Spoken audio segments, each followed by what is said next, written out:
Guys, welcome back to my channel. तो आज हम कोड 20 का नेक्स्ट पार्ट स्टार्ट करने वाले हैं। चैप्टर की स्टार्ट वहीं से होती है जहाँ पर यू ने जीप को अपना नाम लेने का बोला था। फिर जीप भी उसकी बात को रिपीट कर देते हैं और वो बार बार उसे यू जिबुल कहकर बुला रहे थे, जिस पर यू भी बड़ी सी स्माइल करके अनकॉन्शियसली उन्हें पैट करने के लिए अपना हाथ बढ़ाने लगता है कि एग्जैक्टली मेरा नाम यू जिबुल है। लेकिन ऐसा करने से पहले ही अचानक से उसने अपना हाथ रोक लिया था कि मैं ये क्या कर रहा हूँ। लेकिन इतने में चीफ ने तो उसका हाथ पकड़ लिया था, जिस पर वो चौंकते हुए उनकी तरफ देखने लगता है। कहीं इन्हें वो सब कुछ दोबारा से तो नहीं करना। ऐसा लग रहा है कि ये हेजिटेट कर रहे हैं क्योंकि मुझे ये अच्छा नहीं लगता। तो चलो ठीक है, इन्हें देखकर तो लगता है कि अब ये जल्दी ठीक होने वाले हैं और साथ ही उनके सामने फ्लोर पर बैठकर उनकी हेल्प करने लगता है। और सोच भी रहा था कि अगर आप इन डिजायर्स को फिल कर पा रहे हैं तो आप खुद से करने का ट्राई क्यों नहीं करते। ऐसी चीज मैंने आज से पहले कभी भी नहीं की। कैसा हो सकता है कि सिर्फ मेरे करने से ही आपको ऐसा फील होता है। मैं पहले ही आपके लिए ऐसा कर चुका हूँ, लेकिन फिर भी आप बार बार वेट करते रहते हो कि मैं कब दोबारा करूँगा। में चीफ वोंग उसके फेस पर हाथ रखकर काफी प्यार से रब करते हुए उसके लिप्स को टच करने लगते हैं। इनके ऐसा करने पर वो तो काफी ज्यादा ब्लश करने लगा था, लेकिन इतने में ही चीफ उसे अपने बिल्कुल क्लोज खींच लेते हैं, उसका फेस नीचे करने लगते हैं, यानी कि जैसे वो उन्हें बता रहे हों कि एग्जैक्टली उन्हें क्या चाहिए। पहले तो यू काफी ज्यादा शाय फील करते हुए खुद को रोकने का ट्राई करता है, लेकिन जब चीफ वोंग बार बार उसे वही बोल रहे थे, वो भी अपनी आईज बंद करके उनके साथ कोऑपरेट करने लगता है। उसे खुद पर थोड़ी हैरत भी हो रही थी कि मैं ये क्या कर रहा हूँ। ऐसा नहीं है कि हम मुझे चाहते हैं, लेकिन साथ ही वो काफी ज्यादा एक्साइटेड भी था। उसे इतना ज्यादा वार्मथ फील हो रहा था कि उसकी हार्ट बीट बिल्कुल तेज हो जाती है और उसका माइंड काम करना ही बंद कर देता है। ऐसी लाइन जो उसे कभी भी क्रॉस नहीं करनी चाहिए थी, जी वो के कहने पर वो उसे भी क्रॉस कर चुका है, जो कि इस टाइम वो पर डोमिनेट थे और वो बिल्कुल भी उन्हें रोक नहीं पा रहा था। लेकिन वो भी उन्हें चाहता था, चाहे वो इस चीज के जितना मर्जी अगेंस्ट क्यों ना हो, फिर भी वो ऐसा करना चाहता था क्योंकि वो उन्हें लाइक करता है। वो रिलैक्स होते ही बिल्कुल चुपचाप फौरन ही अपनी स्नेक फॉर्म में बदल जाते हैं, जिन्हें ऐसे देखकर वो थोड़ा सैड हो गया था और खुद से ही बोलने लगता है, यू जिबुल तुम क्रेजी रास्कल कहीं कि ऐसा कैसे कर सकते हो। इसी वजह से वो सारी रात सो भी नहीं पाता, तो मॉर्निंग में उसकी आइज हर्ट कर रही थी। ऑफिस जाने से पहले वो एक नज़र चीफ वोंग को चेक करता है, जो कि अभी भी अपने उसी स्नेक फॉर्म में बिल्कुल कल की तरह ही बैठे हुए थे बिना किसी मूवमेंट के। इस पर वो उनके पास जाकर अपना हाथ हिलाते हुए पूछता है, क्या आप सो रहे हैं? लेकिन आपको देखकर ऐसा तो नहीं लग रहा। लेकिन जब दूसरी तरफ से उसे कोई आंसर नहीं मिलता तो वो भी साय करते हुए बोल देता है, चले ठीक है फिर मैं ऑफिस आ रहा हूँ। इसमें आज एक नए मैनेजर आए थे, जो कि बड़ी सी स्माइल करते हुए उन सभी को अपना इंट्रोडक्शन देते हैं। मैं योंग हाई हूँ। आई एम श्योर पिछले मैनेजर की डेथ की वजह से आप सभी को काम में काफी ट्रबल होती होगी ना। तो चलो आज के बाद से हम सब मिलकर अच्छे से काम करते हैं। जिस पर वो सभी भी अपने बारे में बताने लगते हैं। यू का असिस्टेंट बड़ी सी स्माइल करके उनसे हाथ मिला के अपने बारे में बताता है। वो इसीलिए ज्यादा खुश था कि फाइनली उनके आने से काम से उसकी जान बच गई और वो मन ही मन उन्हें थैंक यू भी करता है। दूसरी तरफ यू तो एक साइड पर बस चुपचाप खड़ा उन्हें देख रहा था। में चीफ भाई अपना क्रेडिट कार्ड निकाल लेते हैं कि आज तो मेरी मिस्टर को के साथ अपॉइंटमेंट है, तो मैं आप लोगों के साथ लंच नहीं कर पाऊंगा, तो चलो डिनर पर मिलते हैं। अभी के लिए इससे आप जो भी चाहो अपने लिए ऑर्डर कर सकते हो। पर वो तो उन्हें थैंक यू बोलते हुए क्रेडिट कार्ड ले लेते हैं। इसके बाद हम सभी को लंच करता देखते हैं, जहाँ पर वो एक फैंसी रेस्टोरेंट में आए हुए थे। इतने में सुबह यू से पूछती है, मिस्टर यू आपकी आइज तो पूरी तरह से रेड हो चुकी हैं, क्या आप ठीक हैं? इस पर यू अपनी आइज को टच करते हुए बताता है, ओ ये मैं ठीक से सो नहीं पाया था और मैंने अपनी आइज क्रैच भी की, ये कोई बड़ी प्रॉब्लम नहीं है। फिर सुबह बोलती है, मुझे तो कुछ दिनों से ये ऐसी लग रही है, क्या बाद में मैं आपको आइस पैक ला कर दे सकती हूँ? लंच टाइम से पहले पहले आप उसे अप्लाई कर लेना, ये जल्दी ठीक हो जाएगा। उसे बोलता है, फिक्र मत करो मैं बिल्कुल ठीक हूँ। सुबह बोलती है, वैसे भी काफी टाइम गुजर चुका है और ये अभी तक ठीक नहीं हुई, आपको कुछ तो लगाना ही चाहिए। इतने में उसके साथ बैठा एम्प्लॉय, जो कि यू पर अभी भी गुस्सा था, मुंह बनाते हुए बोलता है, क्या हमारी कंपनी में आइस पैक है भी?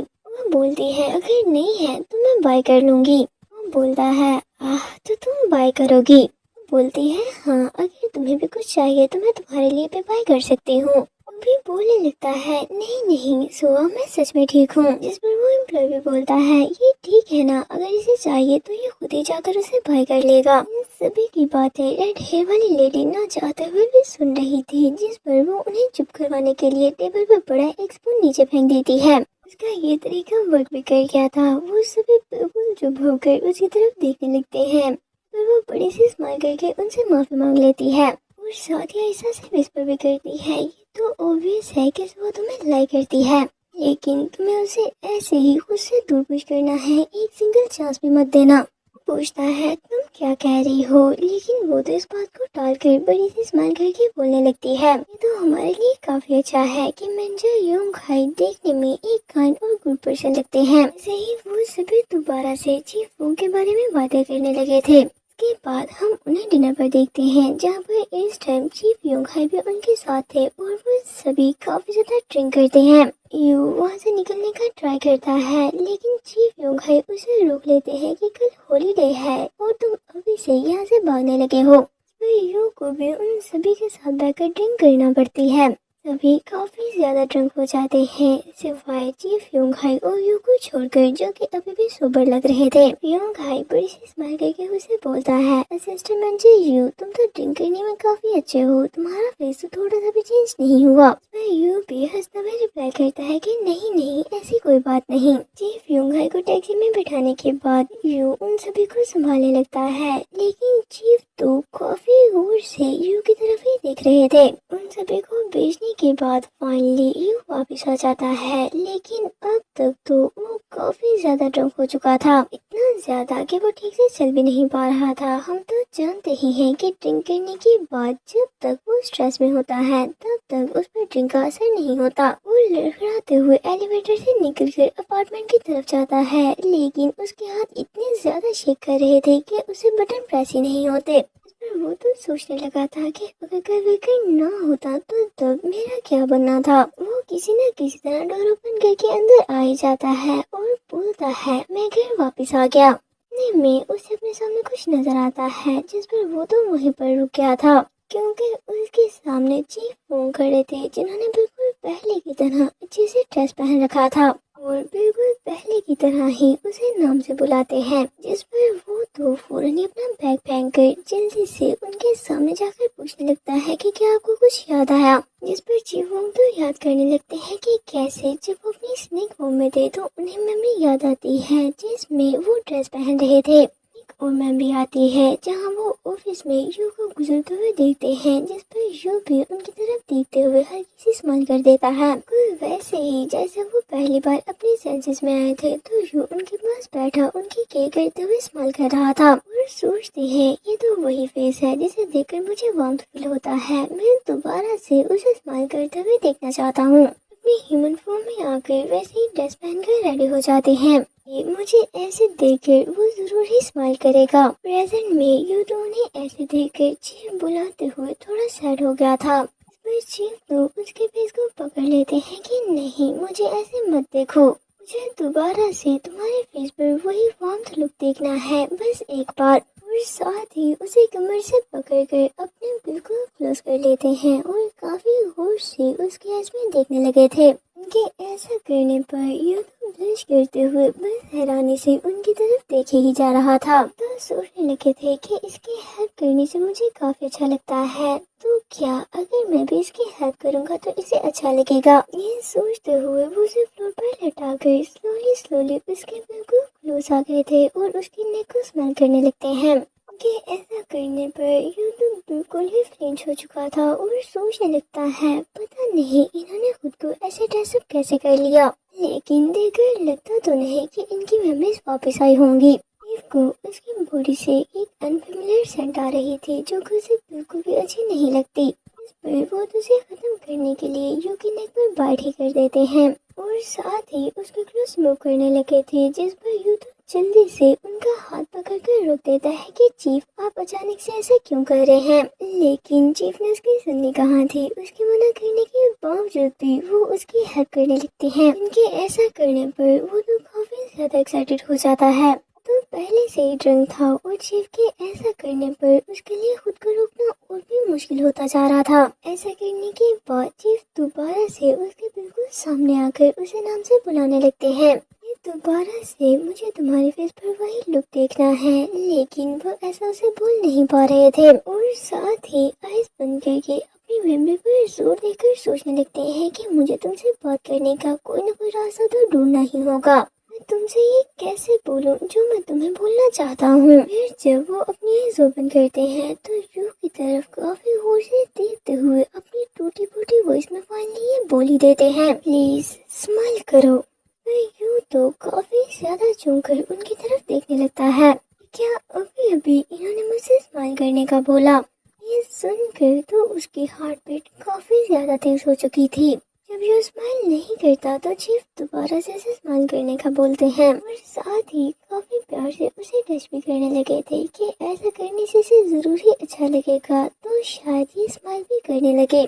लेकिन दूसरी तरफ यूं तो ये समझ नहीं पा रहा था कि बार बार ये मुझे स्माइल करने का क्यों बोल रहे हैं। शायद मैं कुछ ज्यादा ही ड्रंक हूँ। लेकिन उसके स्माइल ना करने पर चीफ वो तो कुछ ज्यादा ही वर्ड हो गए थे। वो अपने हाथ से उसके फेस को स्माइल की तरह बनाने लगते हैं। इस पर यू भी काफी प्यार से उनकी तरफ देखते हुए हल्की सी स्माइल कर देता है कि क्या आप ऐसा करना चाह रहे हैं। इस पर चीफ तो उसे कोई आंसर नहीं करते।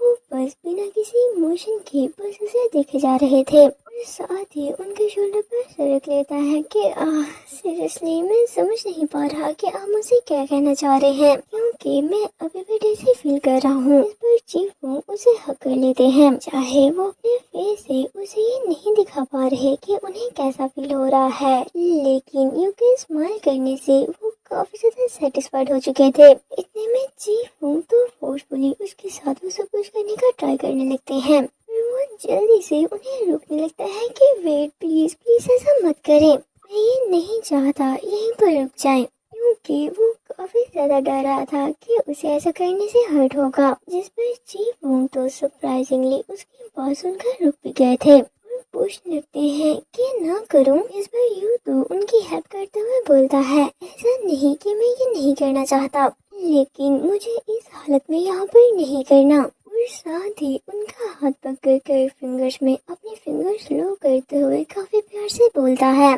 चीफ इस टाइम मैं ड्रंक हूँ, इसी वजह से मैं आपको ये बता पा रहा हूँ कि मेरी विश थी मैं बस एक दफा आपका हाथ ऐसे पकड़ूं और साथ ही शायद फील करते हुए अपनी आँख बंद कर ली थी कि मुझे बस ये अच्छा लगता है। इस बार चीफ भी उसकी बातें समझ पा रहे थे और सोचने लगते हैं, तुम मेरा हाथ पकड़ना चाहते थे, ये तो काफी इंटरेस्टिंग है, और बोलो मैं और भी सुनना चाहता हूँ कि आखिर तुम किस बारे में बातें करते थे। इसके बाद हम नेक्स्ट डे का सीन देखते हैं जहाँ पर यू चीफ को लिखने के बारे में बता रहा था। चीफ की राइटिंग तो अच्छी थी, लेकिन वो ठीक से पेन नहीं पकड़ पा रहे थे। इतने अजीब तरह से पेन होल्ड करता देख कर यू के फेस पर तो बड़ी सी स्माइल आ गई थी और वो उन्हें बताने लगता है कि आपको इसे कैसे होल्ड करना है। फिर वो उन्हें अपना नाम लिखकर भी बताता है और साथ ही उनका नाम भी लिखता है। इस पर चीफ भी अपना नाम बुलाते हैं। यू ने तो बिल्कुल भी नहीं सोचा था कि वो इतनी जल्दी लिखना पढ़ना सीख जाएंगे, लेकिन अभी भी उन्हें और भी बहुत कुछ करना बाकी था। जब वो उन्हें किसी चीज पर फोकस करते देखता है तो उसे अपने पुराने दिन याद आने लगते हैं। यहाँ पर मैनेजर वो इसी तरह से फोकस करते हुए कंपनी में काम किया करते थे, जिसे याद करके ही वो काफी ज्यादा एक्साइटेड हो जाता है। लेकिन इस बार डिफरेंस बस इतना ही था कि वो कोई डॉक्यूमेंट चेक करने के बजाय अल्फाबेट्स लिख रहे थे। वो काफी प्यार से उनकी तरफ देखते हुए सोचने लगता है कि ऐसा करते हुए ये कितने ज्यादा क्यूट लग रहे हैं। इस बार वो जल्दी से खुद को सेंसेस में लाने के लिए अपने दोनों हाथ सर पर रख लेता है कि यूजुअल अब उठ भी जाओ। ये स्नेक फॉर्म तो मुझे क्यूट लगती ही थी, लेकिन क्या अब ये भी मुझे क्यूट लगने लगे हैं। फिर चीफ तो कंफ्यूजिंगली उसकी तरफ देखने लगे थे। फिर वो अपने नोटबुक पर पॉइंट करके उसे बुलाते हैं। यहाँ पर उसने चीफ फॉर्म लिखा हुआ था कि ये मेरा नाम है, लेकिन यू ने तो उसे ये सिखाया ही नहीं था, जिसे देखकर वो काफी ज्यादा चौंकते हुए उनसे पूछने लगता है कि क्या आप समझ पा रहे हो। सच में वो कुछ ज्यादा ही स्पीड से सीख रहे थे। इसके बाद हम नेक्स्ट मॉर्निंग का सीन देखते हैं जहाँ पर चीफ वो उसका नाम पुकारते हुए उसे उठाते हैं कि उठ जाओ, सुबह हो गई। यूं तो अपने एज को रब करते हुए सोचने लगता है कि क्या सच में जो कल मैंने इसे सिखाया था इसने उसकी प्रैक्टिस कर भी ली है, और पूछता है कि आपने काम पर जाने के लिए मुझे उठाया है। जिस पर चीफ वोंग तो नाम अपना सर हिलाने लगते हैं। ये देखकर यू उसे पूछता है तो क्या आपको भूख लगी है या आपको कुछ चाहिए। चीफ वोंग बोलते हैं नहीं, मत जाओ, नहीं काम नहीं, यानी कि वो उसे ये बोलना चाह रहे थे कि काम पर मत जाओ। जिस पर यू उठते हुए बोलता है लेकिन मुझे काम पर तो जाना ही होगा।